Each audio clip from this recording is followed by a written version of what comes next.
This message is for that school in your district. Leaders, we got to stop treating teachers like the low group.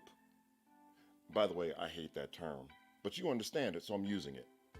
Here's what I mean. In working with schools all over North America to establish a learning for all culture using the PLC process as a vehicle, I understand the intentions are pure and they're right. The problem is a lot of our action and implementation serve to undermine our intentions. The most common example of this is when I work with schools and districts that say, we've been doing the PLC process for several years, for 4 years, for 5 years, for 10 years.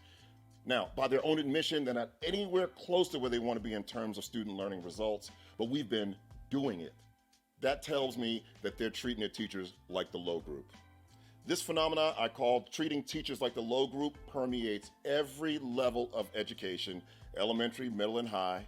Here are the top 3 patterns I see that undermine the intention of your PLC implementation.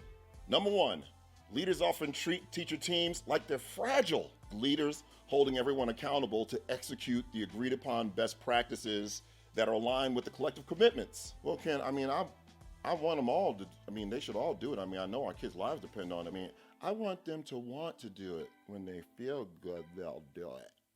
Number 2, we often overwhelm teacher teams with so many initiatives, they don't have a chance to access the resources, supports, and practices that will allow them to become excellent at the work. Condition number 3 sets the stage for the most dangerous part of this process, and that's where we mistake activity for results. If I go to my personal trainer, I don't have one, but just pretend I do, and tell him, look, I've been doing 100 of these push-ups every day, and I see no improvement in muscle tone. That personal trainer is not going to tell me, well, I know you working hard.